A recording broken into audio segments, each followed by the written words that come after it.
My brother-in-law installed tracking on my 16-year-old daughter's phone, and then he tried to box us in inside a mall parking garage, like we weren't people, just a family issue he had the right to solve with force. And the grossest part? Not that he did it. The grossest part was my husband calling me paranoid at first. Because if danger walks into your house with a smile, the words "we're family" and a pie for dessert, then it's not danger, right? It's just a rough patch.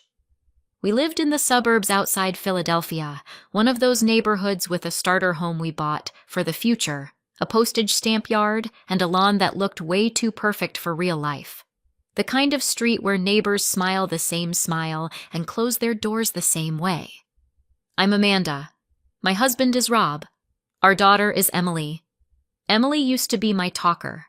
She'd walk into the kitchen and in 60 seconds flat, I'd get how Ms. Peterson mixed up names again, how the school hallway smelled like chlorine, how Jess, her best friend, was fighting with her boyfriend, how someone fell asleep face first in their notebook during history. All I had to do was nod, refill my coffee, and feel like I actually lived inside my kid's life. And then she went quiet. Not teenage quiet. Not "I'm mad at the universe" quiet. Different. Her silence got heavy, dense, the kind that sits in the air and makes your skin itch. One morning I saw her in the kitchen, hair thrown up in a messy tie, eyes not quite on me, dark circles so bad I wanted to blame the school system, society, and capitalism just for variety. She grabbed a piece of toast and stared at it like the toast had personally offended her. "Did you sleep okay?" I asked. "Yeah." Too fast. Too flat. She glanced at her phone and I saw her cheek twitch. 1 second, then gone. But I noticed that second. What's going on?" "Nothing, Mom. I'm late. PE first period." She snatched her backpack and slipped out the door, and I stood there with my half-drunk coffee and that awful feeling like somebody left a window open in your brain and a cold draft is crawling straight through your nerves. A couple days later, Ms. Karen Peterson called, the teacher who had Emily in homeroom. "I don't want to scare you," she said, "but Emily's changed. Her grades dropped fast, she's missing assignments, she sits by herself. I tried to talk to her and she shuts down. I just think you should know." Those calls are the worst because nobody says the scary part out loud. They say changed, shuts down, I think. And what you hear is, your kid is sinking and you haven't even noticed yet. I thanked her, hung up, and went looking for Rob. Rob came home exhausted, like always. He's a construction supervisor, hard hat, concrete, schedules, and a never-ending parade of the timeline moved. "Rob," I said, "the school called. Emily's having problems." He didn't even look up from his phone. "Amanda, she's a teenager. That's normal." Normal is locking herself in her room. Normal is flinching at notifications. "You're spiraling. She just wants space. Stop hovering." He said it like teenagers were an IKEA manual. Step 1, don't touch it. Step 2, wait. Step 3, it'll fix itself. "I'm not hovering," I snapped. "I can feel something's wrong." "You can feel everything," he cut in. "You're sensitive." He said sensitive like it was a diagnosis that let him opt out of reality. Because if the problem is me, he doesn't have to look the truth in the face. And right around then, Tyler started showing up at our house. Rob's younger brother, freshly divorced. He's having a hard time. He needs support. He's family. Tyler was the kind of man who could look wounded on command, just wounded enough to get sympathy.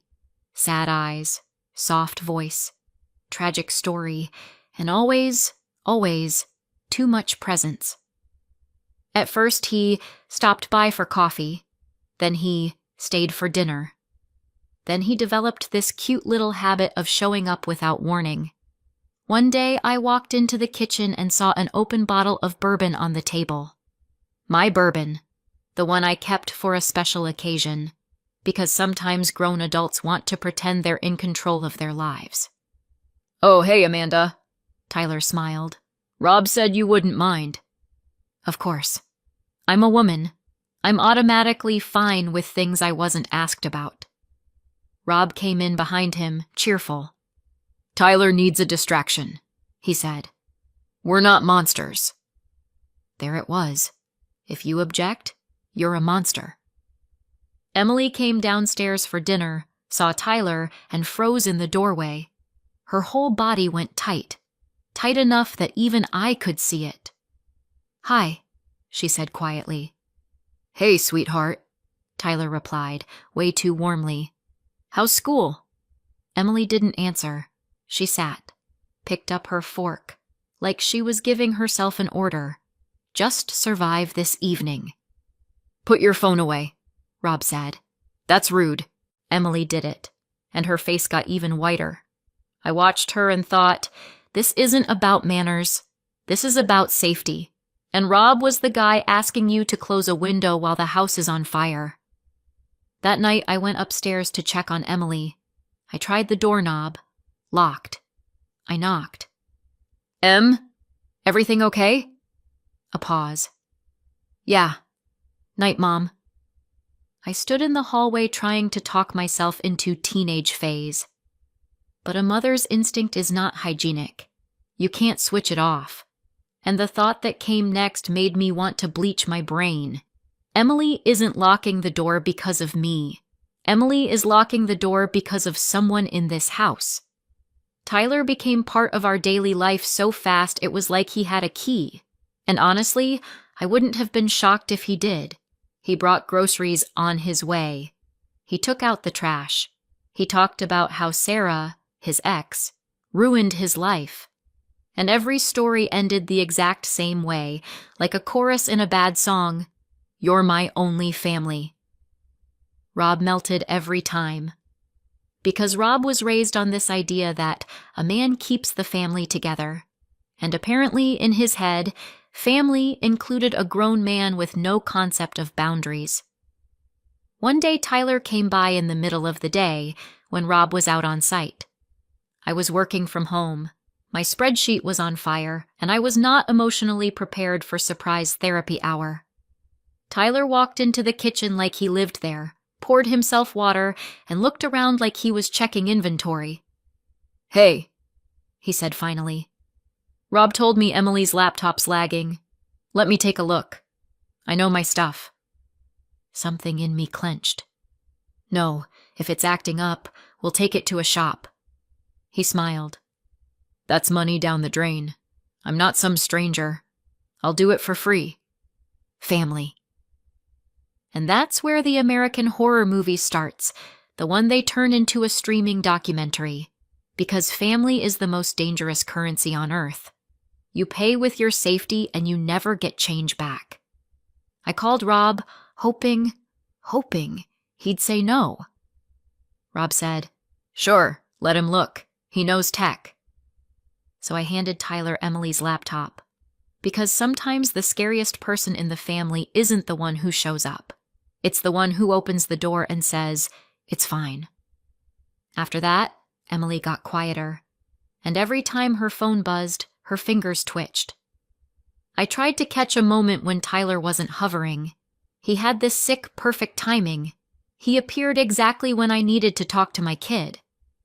One morning I saw Emily on the stairs. She was gripping her phone like it might bite. "Emily, look at me." She lifted her eyes, and I saw something that breaks adults. Contained fear. "Mom, I'm fine," she said automatically. "No, you're not. You're locking your door. You're not eating. You flinch at messages. I'm not going to pretend this is a phase. Tell me what's happening." She inhaled. Her lips trembled. And then the front door opened. "Good morning," Tyler called, bright and cheerful. "Oh, you're both home. Perfect." Emily took a step back like someone shoved her. I'm going upstairs, she whispered, and she vanished. Tyler watched her go, then turned to me. Tough age, he said. You just need patience. He said it like I was a clueless mom, and he was the wise expert on other people's kids. I snapped. Tyler, why are you here all the time, without calling, without warning? For 1 second, his face went cold. Then the smile snapped back into place. Amanda, do you really think I'm in the way? I'm just trying to help. Rob's stressed. Emily's stressed. I can tell. I want things to be calm for you guys. Calm. He said that word like calm was something he would grant us if we behaved. Later, I tried Rob again. Rob, your brother is acting weird. Emily is scared of him. Rob sighed like I'd suggested we adopt a llama. Amanda, Emily just hates when adults interfere. Tyler's trying to connect. He's a good guy. A good guy doesn't show up uninvited and look at our daughter like she owes him something.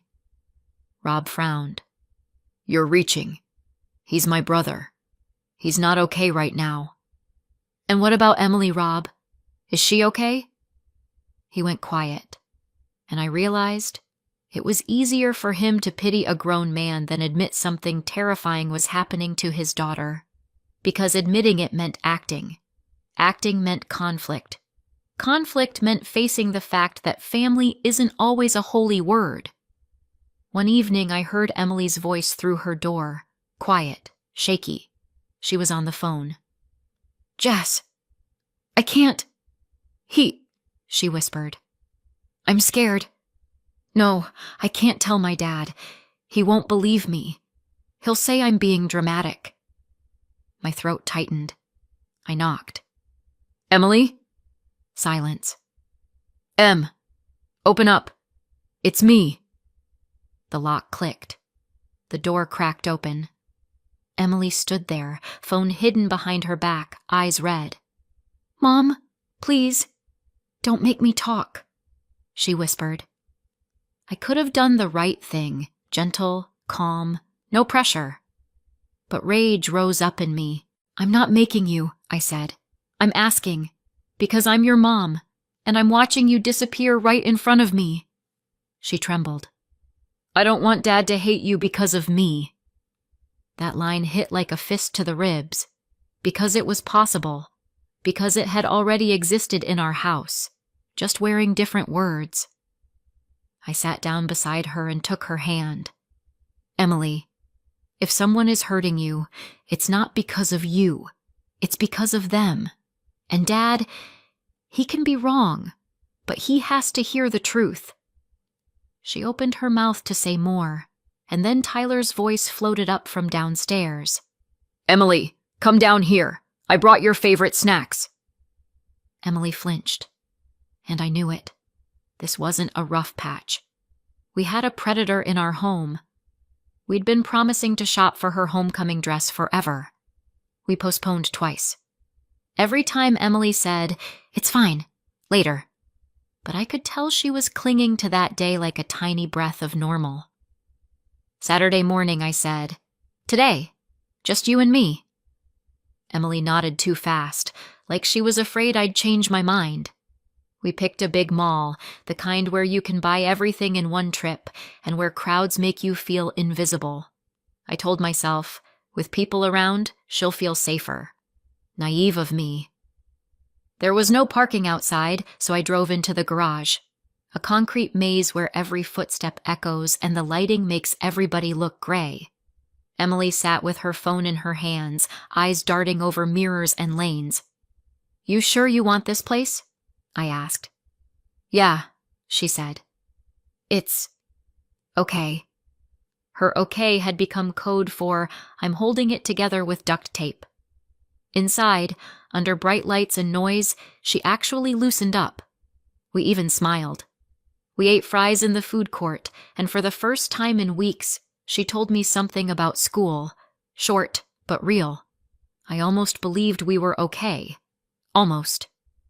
Then she froze. Mom. Her voice went small. I thought I saw... I followed her gaze. A reflection in glass. A male figure. I turned fast. People, bags, noise. No one familiar. It was nothing, I said, way too confidently. He's at home. I said it like confidence could replace safety. Mistake number 1,000. We went into her favorite store. Music pretending life is easy. Employees smiling like their paychecks depend on your happiness. Maybe they did. Emily chose a navy dress. Beautiful. Simple. The kind of dress that says, I'm growing up, but I'm not auditioning for anyone's approval. I'm going to try it on, she said, and disappeared behind the curtain. I stood by the rack, flipping hangers, when the curtain snapped open. Emily stepped out pale, phone trembling in her hand. Mom? I looked at the screen. A message from Tyler. Navy blue looks amazing on you. Very elegant. Something inside me clicked off. The lights went out. Cold clarity moved in. We're leaving, I said. But the dress. We'll buy it. Now. Go. I barely remember paying. I just remember gripping her hand and pulling her through the crowd like the crowd might turn into water and drown us. Elevator down, parking level, concrete air. And then Emily said, Mom, turn your phone off. Right now. Mine too. What? Please, turn it off. He'll find us. I shut mine down. Emily killed hers too, hands shaking, screen going black. Quiet for 1 second, like we'd slammed a door on something. It was probably too late though. If he already had our last ping, the damage was done. We reached the car and Emily finally spoke. Fast, whispering, like the walls were listening. He put something on my laptop, she said. And then he had me install it on my phone too. Parental controls like protection from bad websites. He said Dad knew. And then he started messaging me from different accounts. On Instagram, sometimes just hi, sometimes threats. He sent photos outside my school, photos of our house. He wrote that he always knows where I am, and if I tell anyone, nobody will believe me, especially Dad. Rage rose so hard I wanted to scream, but I couldn't. Not there. Not now. Emily, I said quietly, you didn't do anything wrong. Do you understand me? She nodded, tears glassy in her eyes. And that's when I saw Tyler. He stood near a concrete pillar, maybe 100 feet away, phone in his hand, waving it slightly, like he was catching a signal. Then he lifted his head and looked straight at us. Found us. He walked toward the car slowly, calmly, confident, like a man who's always been given what he wants. Mom, Emily whispered. Please. I started the engine. The sound bounced off the concrete. Tyler sped up. I locked the doors. He was right there. He knocked on the window. His smile was stretched thin and mean. Open up. Let's talk. I threw the car into reverse. He stepped in front of the car and spread his arms like it was some dramatic "stop you misunderstood" scene. Only in our movie there was no soundtrack. Just concrete. And fear. Amanda! He yelled. Don't do this. We're family. Family? Sure. Family. The universal hall pass to ignore boundaries. I cut the wheel and shot into the next lane. Tires squealed. He ran beside the car and slapped the door. Emily screamed. I didn't even catch the words, just sound. In the mirror, I saw him sprinting for his car.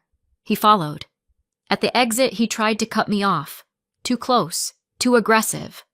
I burst onto the street and, for the first time all day, I was grateful for chaos.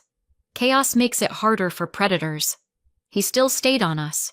At one intersection, he tried to surge ahead and stop sideways. I jerked onto another road, one with people and cameras. I pulled into the parking lot of a roadside diner. Bright lights, big windows, strangers everywhere. Emily was crying with her hand over her mouth like she was afraid someone would hear. I turned my phone back on. Notifications hit like an avalanche. Missed calls from Rob, messages from unknown accounts, and one new text from Tyler, bold now. Don't do anything stupid. I just want to talk. I dialed 911. I kept my voice calm because panic doesn't help, and dispatch needs facts. Stalking, threats, a vehicle chase, attempted blocking, a minor involved, suspected digital tracking. Then I called Rob. "Where are you?" he demanded immediately. "Tyler called. He said you two had a fight." I inhaled. "Rob, your brother is stalking Emily. He's tracking her. He installed something. He chased us. Tried to box us in. I called the police." A pause. Heavy. Sticky. "Amanda, maybe you misunderstood," Rob said. "Tyler, he's just worried." I started shaking. "Rob, do you hear yourself? Worried is crying on a couch. Worried is not texting Navy looks great on you while standing outside the fitting room." Silence. "Emily will tell you everything," I said. "If you give her a chance and don't jump to defending family." I heard him swallow. "I'm coming," he said. "Text me the address." When Rob arrived, he looked into the car and saw Emily's face, and I watched his world crack. He opened the passenger door, dropped to a crouch, and hugged his daughter. "I'm sorry, Em," he whispered. "I'm sorry. I was an idiot." Sometimes, "I'm sorry" sounds like a person waking up. I just wish it didn't take a nightmare. The patrol car showed up fast. Tyler, of course, was gone. Men like that disappear like shadows. They don't want reality. They want control. The officer took a basic report and told us to come to the precinct to file a formal statement. It wasn't the moment where the system rushes in to save you. It was the moment where the system says, "We need paperwork." The next day we sat on plastic chairs under a buzzing AC vent. Emily looked gray with exhaustion. Rob was tight as wire. I felt like I was being asked to prove I was drowning before anyone would throw a rope. At first the detective listened with that family drama face. "Any physical harm?" he asked. "No," I said. "But there are threats, tracking, a vehicle chase, messages." He nodded like it wasn't ideal, and then Emily pulled out her phone, opened the thread, showed him. The dress message, screenshots, photos outside her school, photos of our house, lines that made my fingers go cold. "I know where you are, and don't get smart." The detective's face changed. The boredom left. The focus arrived. Rob finally said what he should have said weeks earlier. "He's my brother," Rob said. "And, yeah, he was at our house a lot. I let him. I thought he just needed support. But this isn't normal." He crossed a line. Sometimes, for the system to take it seriously, someone with authority has to confirm it's real. And in families, authority often means the man. It made me angry, but I used it. The detective gave us instructions.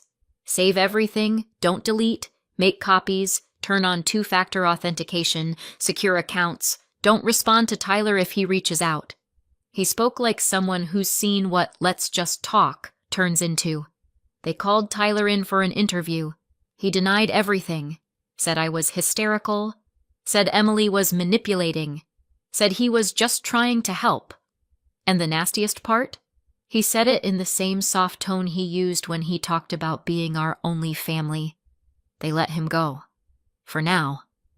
Those days were the worst, because he knew we'd gone to the police, and people like him hate it when their toys find a voice. We changed the locks. Rob installed cameras by the front door. I drove Emily to school and picked her up like we lived in a war zone instead of a cul-de-sac with holiday wreaths and live, laugh, love signs. Emily jumped at every notification, even on a brand new phone. Because fear doesn't update just because you upgraded the hardware. A few days later, the detective called. "We got a search warrant," he said, and I exhaled like I'd been holding my breath since the moment Emily first went quiet. When they pulled Tyler's devices, everything got worse. And, at the same time, everything finally made sense to the system.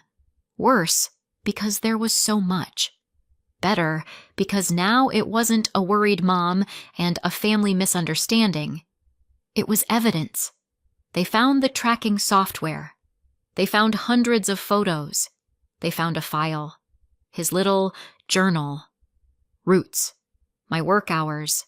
Emily's schedule, and the floor plan of our house pulled from the builder's website, with notes, actual notes, about who slept where. I sat at my kitchen table staring at that list and realized, if we'd waited another month... No, I'm not even finishing that thought. That's when Tyler got arrested for real. The court issued an emergency no-contact order, not please don't, not let's be civil, a real, enforceable, stay away and shut up. No, I was just driving by. No, I just wanted to talk. No, but we're family. Rob looked like someone had smashed his entire identity and handed it back in pieces. He met with attorneys, answered questions, signed paperwork, and every night he came home quieter, older, more hollow. One night he sat on the edge of our bed and said, "I let him in. I actually let him in." And I didn't rush to comfort him. Not because I'm cruel, because sometimes a person needs to feel the weight of what they did so they never do it again. A week later, I booked family therapy with Dr. Julia Bennett. Rob tried to resist. "We can handle this ourselves." "We already handled it ourselves," I told him, "all the way to tracking and a car chase. Now we handle it like adults." The first session was awful. I talked about fear and rage. Emily stared at the carpet like the carpet was safer than any adult in the room, and then Rob said, staring at his hands, "I called Amanda paranoid, and she saw it. She saw it early. I just wanted it to be simple. I wanted it to be a family issue that blows over. Because if I admit my brother is dangerous, that means I've been wrong for a long time." Dr. Bennett's voice was calm, not gentle. Calm like a scalpel. "Being wrong isn't the danger," she said. "Staying wrong after you've seen the damage. That's the danger." Emily finally lifted her eyes. "I stayed quiet," she said softly, "because I thought Dad would believe Tyler. Dad always believed Tyler." Rob covered his face with his hands. And that wasn't the ending. That was the beginning. Spring in the suburbs smells like wet dirt and someone else's barbecue. We were driving, and Emily sat beside me, quiet, but not the scary kind of quiet. This was rebuilding. "How was your session?" I asked. "Okay," she said, and she smiled. "I'm learning how to say no without feeling guilty. Apparently it's a skill, not a personality trait." We all changed. The district attorney's office didn't do the whole primetime courtroom drama with a jury. The case moved through an agreement that mattered more than a spectacle. Tyler got a court-ordered psychiatric evaluation, mandatory treatment, strict supervision, and the no-contact order stayed in place. No closeness, no messages, no, "I miss you," no, "let's just talk." He moved to another city with distant relatives, and honestly, that distance was better than any version of justice I'd imagined. Rob sometimes texts from the grocery store. "Should I buy chicken I'll burn, or should I just grab charcoal and save time?" Emily laughs, and her laugh is the only victory I care about. We pulled up to that same mall, and I noticed my heart wasn't pounding. It was just beating, like it's supposed to. "Today, no garage," I said. "Obviously," Emily replied. I don't have to prove I'm brave by walking into traps. We got out, and she took my hand first. "Mom," she said quietly, "thank you for believing me. Right away. Well, almost right away. But you believed me." I swallowed. "I should have done it sooner," I admitted. "I should have ripped him out of our house the day I saw your face change around him." "You did rip him out," Emily said. "That's what matters." We walked inside. Bright lights, noise, normal life. And I kept thinking about the scariest part of all of this. Not the chase, not the tracking. The fact that my child stayed silent for months because she was sure her own father would say, "We're family first." And only after that, "I believe you." Now, the order is different.